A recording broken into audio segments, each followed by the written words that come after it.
안녕하세요. 네, 이렇게 또 귀한 시간에 와주셔서 감사하고 이렇게 또 조촐하게 저희 설명이 하는데 케미스트리에 대해서 설명을 드리도록 하겠습니다. 제가 메이커스에서 케미스트리 맡고 있는 켈다바 박소혜라고 합니다. 네. 네, 이건 저에 대한 소개고요. 저는 케미스트리 에듀케이션 메이저 했고요. 케미스트리에 대한 당연히 그런 전공적인 부분 플러스로 어떻게 how to teach chemistry, how to deliver concepts 이런 부분들에 대해서도 포커스를 해서 전공을 했습니다. 저는 케미스트리만 16년 정도 그래서 이렇게 된 것 같은데 그 정도 가르쳤고 여기 보시면 capable of making questions like the official examination 이렇게 썼는데 지금은 이제 SAT2 chemistry 시험이 없어졌지만 SAT2 chemistry 시험 문제 또는 이제 AP 케미스트리 시험 문제의 그런 버금가는 그런 문제들을 제가 만들어서 구성을 할 수가 있고 그것들을 바탕으로 해서 친구들에게 연습을 시키고 하는 것들도 추가적으로 진행을 하고 있습니다. 왜냐하면 실전 문제도 굉장히 중요하지만 또 아이들이 다양한 문제들의 소스를 풀어봐야 또 실력이 함양되는 부분들이 있어서 그런 부분들을 연습을 시키고 있고요. 보시면 그 유인물에 사실 저희가 이 PPT를 그 핸드아웃으로 드렸어요. 그래서 같이 보시면 좋을 것 같고, 네, Why Study Chemistry? No more subject test.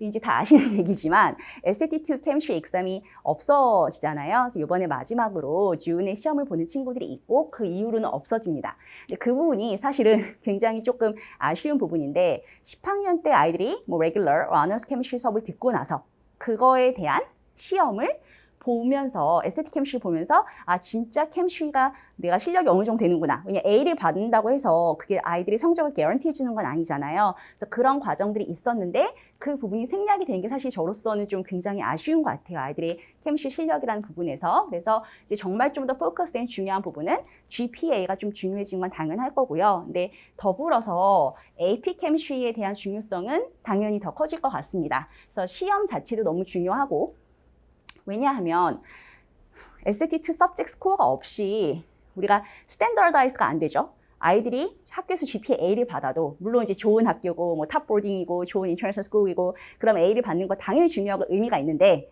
그래도 AP 시험이든 SAT2 시험이든 전체적인 스탠더드로 모두를 비교하는 기준이 좀 없기 때문에 그런 부분에서 AP 스코어가 더 영향력을 갖게 된다고 생각을 합니다. 특히 문과 친구들은 AP 사이언스를 하나 정도는 할 거고요.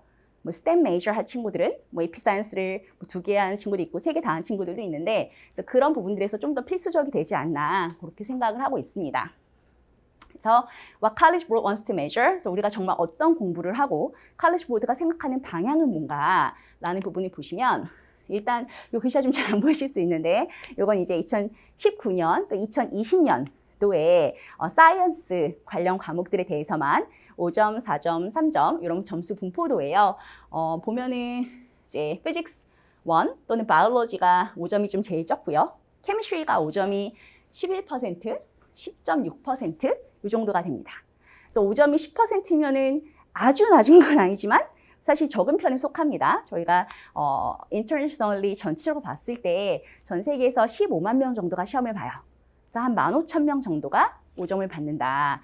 4점까지 보시면 4점이 16.6 또는 18.6% 이렇게 되는데 5점은 이제 여기서는 아주 낮은 제일 낮은 과목은 아니지만 4점은 거의 제일 낮은 과목입니다. 그래서 5점, 4점을 합쳐도 한 25% 정도의 좀 이렇게 만만하지는 않은 과목이라고 생각하시면 되고요. 그럼 뭐 절대 할 수 없는 불가능하고 어렵고 그런 건 아니지만 공부를 얼마나 제대로 했는지를 보여줘야 되는 그런 시험이라고 생각하시면 될 것 같습니다.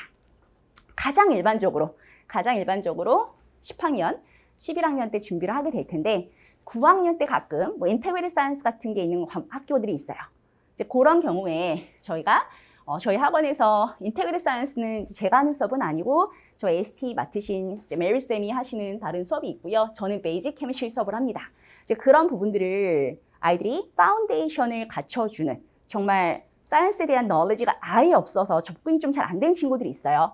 그래서 이 수업에 대해서는 막 머스트는 아니지만 들으면 좀 도움이 된다. 저학년 친구들에게. 그런 수업이라고 생각하실 수 있을 것 같고요. 10학년 때는 regular honors가 나눠져 있는 학교도 있고요.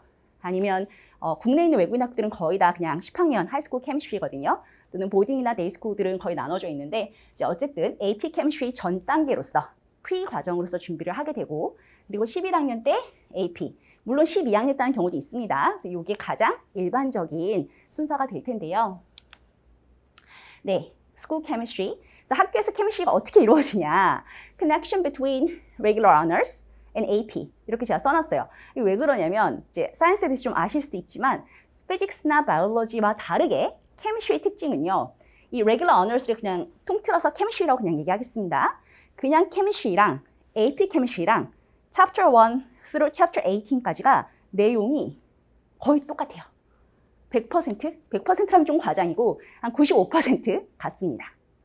그러면 아니 그럼 이거 그냥 스킵하고 이것만 보던가, 그죠? 아니면 이것만 하고 AP 시험 보던가 이렇게 생각하실 수가 있잖아요. 근데 저거를 뭐 하려고 2 years를 가르치겠어요, 그죠? 바이오나 피직스는 AP에 가서 새로운 챕터들이 많이 나와요. 새로운 분야가 나옵니다. 제가 뭐 아주 디테일하게 모르니까요. 예를 들면 뭐 피직스도 뭐 메카닉스에 더 포커스할 수도 있고 뭐 매그네티즘, ENM에 더 포커스할 수도 있고요. 근데 케미스트리 같은 경우는 정말 처음부터 끝까지 똑같기 때문에 그 똑같은 걸 다시 배울 때는 난이도가 그만큼 상승합니다. 난이도가 굉장히 미흡해져요. 그래서 혹시 한국 학교에서 중간에 트랜스퍼 하거나 옮기는 이제 그런 경우들의 생각을 해보시면 한국에서 요새 화학2를 굉장히 안 보는 추세거든요. 서울대 가는 친구들 아니고는 안 보더라고요. 화1, 화2까지를 다 끝내면 레귤러 어너스를 커버할 수 있습니다. 그러면 한국에서 웬만큼 선행한 친구들도 고등학교 화학 조금 배웠어요 이런 거지 화학2까지 다 한 친구들은 없어요. 한국에서 선행을 하다 간 친구들이라 하더라도. 그래서 일반적으로 Regular Honors Chemistry 코र्스는 문제의 난이도 또는 학교의 수업 특징 뭐 이런 건 제가 나중에 다시 말씀을 드리겠지만 어쨌든 범위가 결코 적진 않습니다. 근데 굉장히 라이트해요. 그래서 전체를 넓게 가는데 굉장히 라이트하고 얼마나 definition, explanation, equation 이런 것들을 클리어하게 아는지를 포커스한 시험이에요. 포커스한 그런 공부예요. 근데 AP는 말 그대로 여러분 이제 어머니들께서 다 아시다시피 일반 화학이죠. General Chemistry, College Chemistry거든요. 그래서 굉장히 딥하게 갑니다. 그래서 같은 내용인데 두 번째 세컨드 이어를 배울 때는 말 그대로 기초 내용을 다 스킵하고 딥한 것부터 시작을 해요. 그래서 이거를 스킵하고 AP로 바로 가는 경우는 일반적으로는 추천하진 않고 만약에 꼭 원하시면 좀 상의를 해야 될 걸로 보입니다. 만약에 꼭 원하시면. 그래서 일반적으로 이렇게 투 트랙인데 그렇기 때문에 이 부분을 이제 많이 들으셔서 보통 다른 사이언스랑 다르게 꼭 연달아서 듣는 경우가 많으시죠. 뭐 9, 10학년, 10, 11학년 이런 식으로 뭐 11, 12학년 물론 스킵하셔도 뭐 10학년, 12학년 들으셔도 되지만 보통 연달아서 듣는 경우가 가장 많습니다. Diversity of the type of the questions. 이건 무슨 얘기냐면 이게 참 애매한데요. 왜 우리 친구들이 이제 학교 퀴즈를 볼 때 엄마 근데 말은 잘 알아듣겠는데 막 퀴즈만 보면 다 망해. 막 이제 이런 얘기들을 또 할 때가 있어요. 이게 뭐냐면 퀴즈가 정말 문제들이 선생님들이 다 너무 다르세요. 그래서 예를 들면 퀴즈인데 멀티플이 5문제 나왔어요. 그럼 우리 아무리 잘하는 친구라도 하나 틀릴 수도 있잖아요. 그죠? 하나 틀리면 바로 80점인데. 2개 틀리면 60점이에요. 아니면 FRQ로, Free Response로 길게 Too Long Question이 나왔어요. 그래서 막 그 풀이 과정들의 파셜을 깎는 거예요. 그럼 점수가 아무리 퀴즈라서 웨이트가 작아도 점수를 매니지먼트하는 게 쉽지 않을 수가 있어요. 플러스 그거 말고도 퀴즈 말고도 테스트도 마찬가지입니다. 이제 케미스트리는 굉장히 문제를 만들기가 쉬워요, 사실. 내용을 선생님이 정말 잘 엑스퍼티즈로 잘 안다는 가정하에. 그러면 그 내용을 하나하나 아는 쌤이 문제를 만들 때 문제 낸 스타일이 그 쌤이 만든 건지 아니면 이제 출판사마다 퍼블리셔마다 테스트뱅크 프로블럼을 줍니다.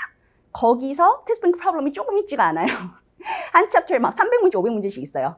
그래서 랜덤리 문제를 내셨는지 근데 그것도 소스가 되게 많은데 아니면 Teachers Community의 문제가 있고요. 또는 College Board 문제가 있어요. 그래서 여기서 어떤 소스를 냈는지에 따라서 그냥 어디서 냈든 캠은 캠 아니라고 생각하실 수 있는데 좀 다릅니다. 문제 유형이 상당히 많이 차이가 나요. 그래서 그 부분들 때문에 이제 얼마나 내용을 제대로 배우는지, 제대로 알고 있는지가 좀 중요하고요. 그래서 뭐 exam에서 뭐 문제들의 소스가 다양하다 이런 것도 다 마찬가지예요. 그런데 아이들이 또 가끔 굉장히 문제 소스를 잘 찾는 친구들이 있습니다. 그래서 그 비슷한 거를 막 연습을 해서 GPA를 A를 잘 유지를 해요. 근데 그러다가 큐뮬레이티브로 나오거나 아니면 다른 소스에서 갑자기 시험 문제의 어떤 그 출처를 바꾸시면 갑자기 망치는 거죠.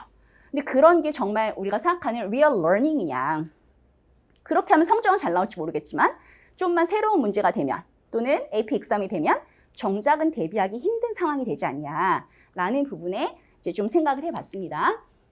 이제 제가 생각하는 What is a good learning? 저는 이제 겨울방학, 봄방학 설명이면 제가 이렇게 하지 않고요. 굉장히 문제 포커스, 그리고 시험 점수를 잘 내야 되잖아요. 어차피 겨울방학, 봄방학이면. 근데 여름에는 우리가 조금은 더 원론적인 얘기를 할 수 있지 않나. 제가 정말 생각하는 거는 텍스트북에서 powerful source, 텍스트북이 사실은 정말 좋습니다. 정말 좋은데 아실 거예요. 학교 선생님들이 텍스트북을 수업하는 경우가 거의 없어요. 뭐 서브젝트마다 다를 수 있겠지만 케미스트리는 특히 그렇습니다. 양이 너무 많고요. 그걸 다 읽는 게 사실 불가능해요.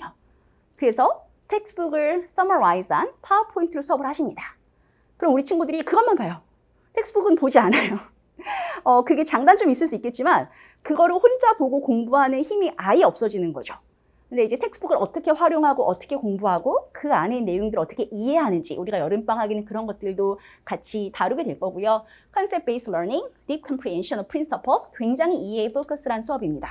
왜냐하면 문제라는 건 정말 말 그대로 정말 다양하게 나올 수 있기 때문에 Summary만 포커스해서 이 공식은 이렇게 쓰는 거야. 이 문제 나오면 이렇게 쓰는 거야. 이런 식의 어떤 단편적인 선행이라면 여름에 굳이 시간을 할애할 필요가 없지 않을까. 그거는 그냥 Summary 보고 문제 풀어보고 하면 되는 거거든요.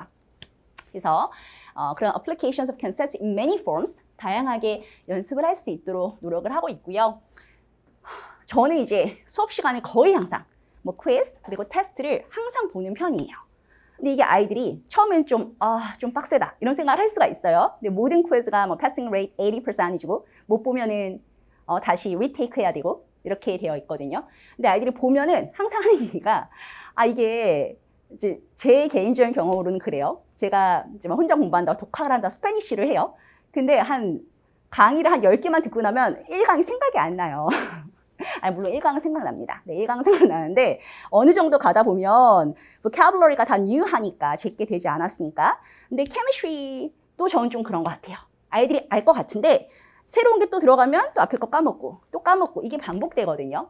근데 퀴즈를 풀고 나면 그냥 퀴즈를 제 생각이 그래요. 망쳤어요. 뭐 오늘은 뭐 20점밖에 못 맞았어요. 그래도 보는 게 낫다. 그러면 그것 때문에 조금이라도 공부를 해가지고 오고 그리고 다시 봐서 다시 다 맞으면 되잖아요. 그래서 그런 과정에서 공부를 하고 내가 정말 misconception, 이런 게 헷갈렸구나. 그죠? 그런 부분들을 파악하는 이제 그런 수업으로 포커스를 하고 있습니다.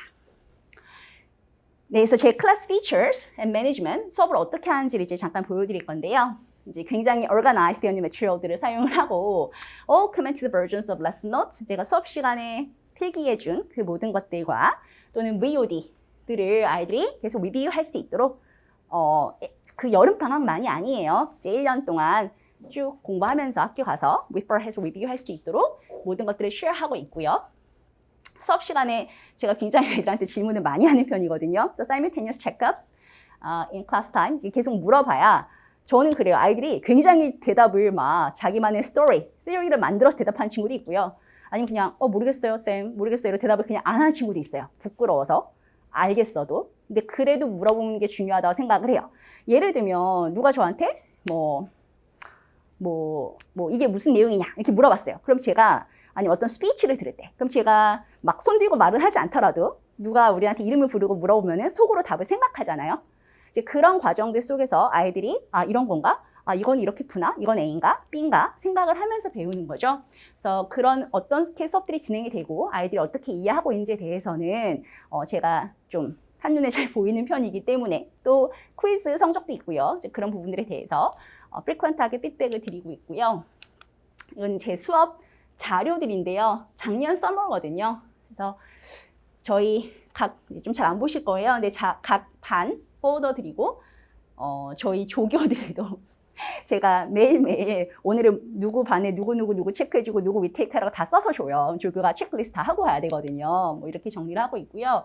이제 어떤 한 반의 폴더입니다. 그래서 각 날짜마다 레슨 노트가 있고 예를 들면 이런 식이에요. 저희가 이날 어떤 케미스트리에 나오는 simple calculation을 배웠어요. 그러면 텍스트북에 있는 문제들을 풀어봐도 아이들이 우리 흔히 재능 수학도 계속 풀면 지겹지만 도움이 될 때가 있잖아요. 구문 수학 이런 것도. 굉장히 비슷하지만 말이 조금씩 다른 것만 풀어보는 거예요.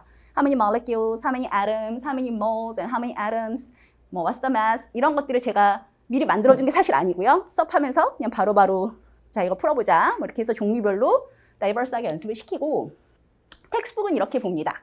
네, 텍스트북만 보는 건 아니에요. 텍스트북만 보는 거는 효율이 좀 떨어질 수는 있어요. 그렇지만 텍스트북에는 사실 굉장히 리치한 리소스가 많아요. 우리가 일일이 찾아서 프린트 해주려면 너무 많은 테이블, 라보러토리, 랩 세팅, 뭐 그런 그림들, 그런 것들 사실 다 알아야 되거든요.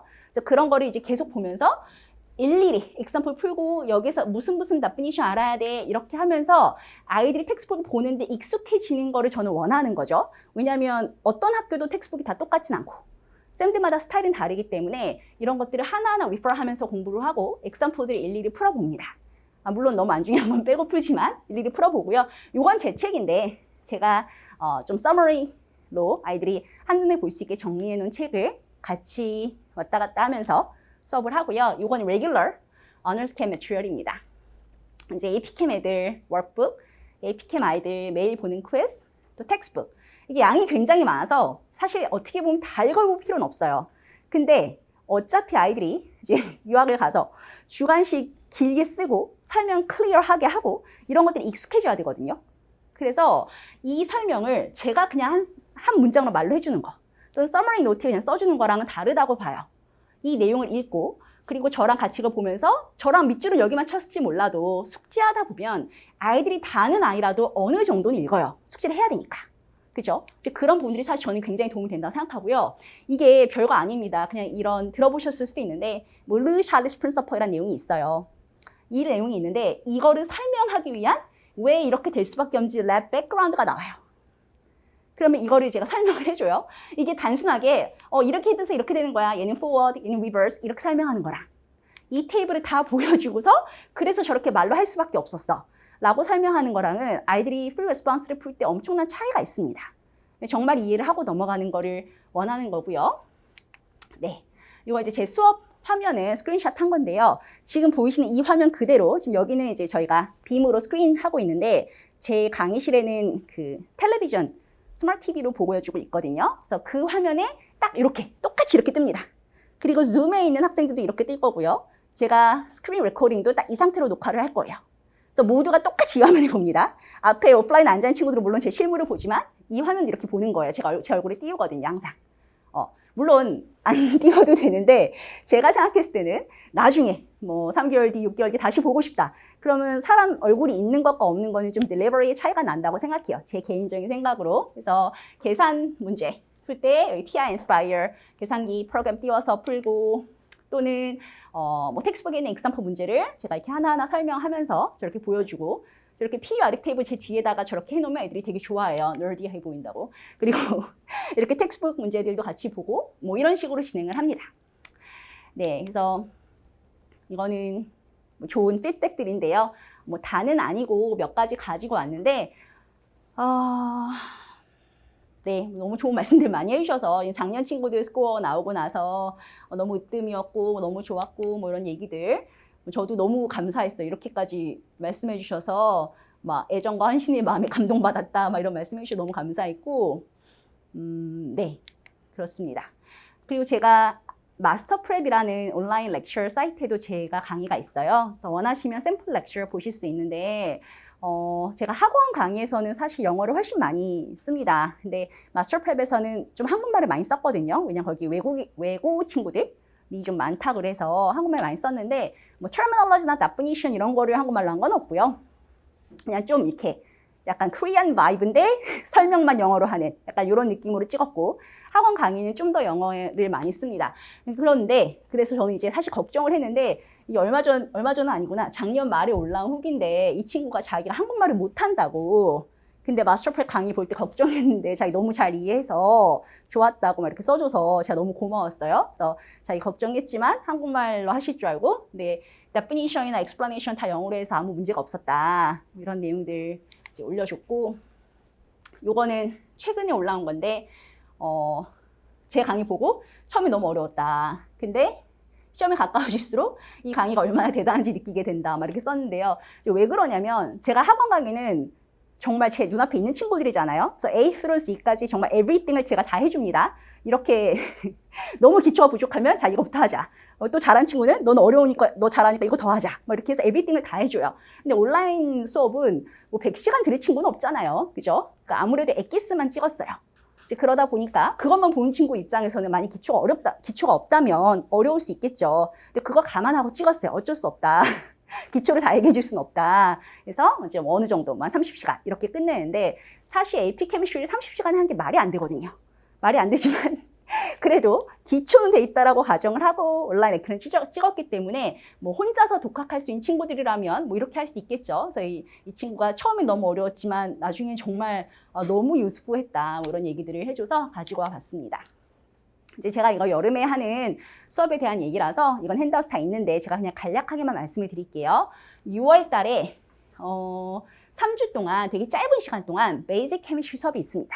그래서 베이직 케미스트리는 뭐 학교에서 지금 케미스트리를 아직 안 듣더라도 뭐 저학년 친구들이죠. 7, 8, 9학년 뭐 보통 8, 9학년이 됐겠지만 그런 어린 친구들 8, 9학년으로 올라간 친구들이요. 그래서 그 친구들이 정말 케미스트리가 뭔가 좀 맛보기를 하고 정말 파운데이션을 깔아주는 그런 수업이라고 생각하시면 됩니다. 그래서 진도를 많이 커버하진 않고요. 다 챕터마다 각 챕터마다 아 이런 게 있구나, 아, 이런 게 케미스트리구나 라고 쉬운 레벨이지만 그래도 좀 이해하고 연습할 수 있게 이제 그렇게 구성을 한 게 베이직 케미스트리 수업이고요. 시간도 짧습니다. 18시간밖에 안 돼요. 저학년 친구들 위해서. Regular Honors Chemistry는 이제 저희가 7월 초에서 8월 중순까지가 이제 메인 시즌인데 그때 45시간. 근데 이게 말이 45시간이지 제가 퀴즈 시간을 포함을 안 시켜가지고 퀴즈 시간까지 다 포함하면 훨씬 길어요. 매일 3시간씩 있는데 제가 이제 수업 시간만 2.5시간씩 썼거든요. 그래서 이걸로 해서 6주 과정인데 중간에 서머 캠프 가고 이런 친구들이 있어서 그런 친구들은 6월 달에 9번, 그다음에 8월 달에 8번 뭐 이렇게 나눠서 들을 수도 있습니다. 어쨌든 옵션이 이렇게 3가지가 있고요. 자세한 거는 시간표 확인해 주시면 좋겠고 제가 이제 여기다가 한 80% 이상을 커버한다라고 썼어요. 근데 이게 말이 80%지 사실 100%입니다. 거의 100%고요. 슬라버스도 여기 다 있는데요. 이제 보시면 지금 되게 컬러가 있잖아요. 이 컬러가 저는 다 퀴즈예요. 모든 수업 시간에 퀴즈가 있고 망치면 반드시 리테이크 해야 됩니다. 리테이크 버전도 다 만들어져 있어요. 다 만들어져 있고 그래서 우리 조교들이 많이 바쁜데 그래서 퀴즈가 있고 테스트도 있습니다. 테스트는 이 앞에까지 배웠던 거 cumulative 전체 다 테스트 보고요. 이제 이런 식으로 진행을 합니다. 테스트 3번, 나머지 이제 퀴즈 12번. 그래서 이렇게 되는데 제가 아스베이스가 상념기 챕터인데요. 거기까지 진도로 나가는데 Regular Chemistry, Honors Chemistry 나눠져 있는 학교라면 글쎄요. Regular가 학교마다 워낙 차이가 나는데 Regular는 진도가 이것보다 덜 나가시는 경우도 있습니다. Honors는 이 정도 나가거나 이것보다 조금 더 나갈 수도 있어요.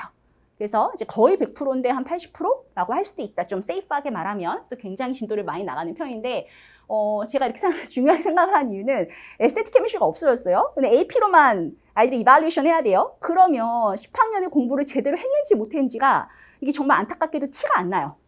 학교에서 GPA A 받아도 AP 가서 헤맨 친구들이 너무 많아요.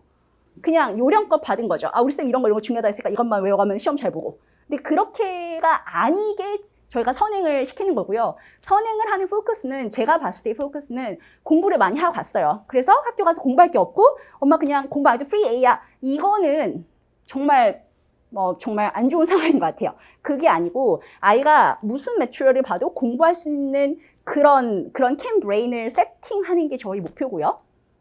쌤이 어려울 수도 있고 쉬울 수도 있죠. 근데 결과적으로는 대부분 친구들이 AP캠까지 취입을 해야 되기 때문에 진짜 실력을 갖게 해줘야 된다라는 거에 이제 착안을 하는 거고 또 하나가 있어요. 한 가지만 더 말씀을 드릴게요. 아이들이 케미스트리 선생님에 대해서 되게 사실 불평을 많이 합니다. 우리 쌤은 뭐 너무 똑똑하시지만 너무 어렵게 가르친다. 아니면 쌤은 똑똑한 것 같은데 아니면 내용은 아시겠지만 뭐 설명을 너무 못하셔서 무슨 말인지 하나도 못 알아듣겠다. 그래서 다 독학을 한다. 뭐 여러 가지 얘기들이 있어요. 근데 제가 봤을 때 네, 뭐 설명 못 하실 수도 있고 잘 못 가르칠 수도 있고 여러 가지가 있겠지만 그래도 그 쌤이 티칭을 할 때는 내용을 모르시진 않겠죠. 적어도. 그 사람은 자기 학위가 있으시겠죠. at least. 그러면 설명을 못한 쌤이라 하더라도 아이들이 정말 컨셉슈얼하게 백그라운드가 있으면 그 시간이 의미 없게는 흘러가지 않는다고 생각해요. 쌤이 제가 속어를 쓰자면 죄송하지만 뭐 개떡같이 말해도 찰떡같이 알아듣는다고 쌤이 막 이렇게 말했는데 딸들은 다 무슨 얘기야 이러고 그냥 혼자 가서 공부해요. 근데 이거는 정말 그 시간이 다 날아가는 거잖아요. 시간이 다 웨이스트 되는 거죠. 근데 쌤이 이렇게 말해도 그래서 여름이 이렇게 해가지고 이런 커넥션 되는 거구나. 이렇게 해야 그게 좀 더 어드밴스가 되고 좀 더 further work를 풀 수가 있고 이런 과정들을 위해서 선행을 하는 거지. 그래서 선행 시간에 여름에 서머리만 보고 공식 이렇게 해서 이렇게 계산해. 이거는 애들 다 혼자 할 수 있어요. 그건 할 수 있어요. 그냥 문제집 보고 풀면 돼요. 근데 그게 아니라 얼마나 이해를 잘 시켜줄 거냐. 그게 원론적일 수밖에 없고 메저가 잘 안 될 수밖에 없지만 여름방학에는 좀 그런 부분에 포커스를 해야 된다고 저는 개인적으로 굉장히 생각을 하고 있고요. 이건 이제 regular honors고 AP Chemistry는 제가 실러버스를 다 말씀드릴 수는 없지만 이제 fundamental하고 intensive 두 가지로 나눠져 있는데 fundamental은 이제 뭐냐면 아이가 chemistry 기초가 좀 너무 안 돼 있다. 또는 정말 피치 못할 사정으로 regular나 honors를 스킵하고 입시로 바로 간다.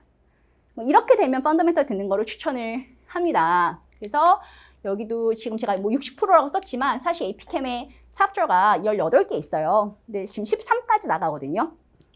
상당히 많은 부분 나가는 거고요. 다 퀴즈입니다. 이 컬러된 부분은. 그래서 조금 더 친절하고 자세하게 나가는 과정입니다.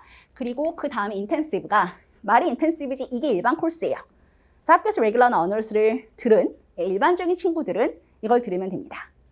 APChem이 어렵습니다. 아이들이 많이 어려워하고. 근데 그 어려운 게 정말 노멀한 거기 때문에 인텐시브에 맞춰줘야 돼요. 이 수준이 AP의 일반적인 수준입니다. 뭐 특별히 더 어렵게 하는 게 아니고요. APChem이 원래 이런 수준이고 이 과정은 지금 제가 more than 80%라고 썼지만 거의 100%예요. 챕터가 18까지인데 17까지 나갈 겁니다.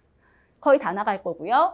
네, 그러면 사실 한 말이 많아서 한 가지만 더 얘기를 드리면 또 이런 생각을 하실 수가 있어요. 근데 겨울방학에 그럼 하면 되지 않나? 뒷부분은. 그러면 여름에 여기까지만 하고 가야지 이렇게 생각하실 수가 있어요. 자, 서브젝트마다 다르지만 케미스트리는 챕터 순서를 왔다 갔다 하면서 가르치신 선생님이 있긴 합니다. 굉장히 흔하지 않아요. 순서대로 나가세요. 그래서 순서의 문제가 아니고요. 한 챕터 12, 한 요 정도부터가 좀 AP에서 난이도가 급격히 상승하는 부분이에요.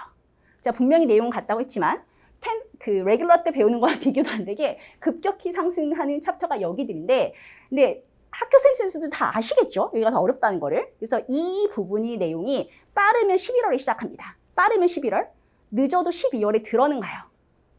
네.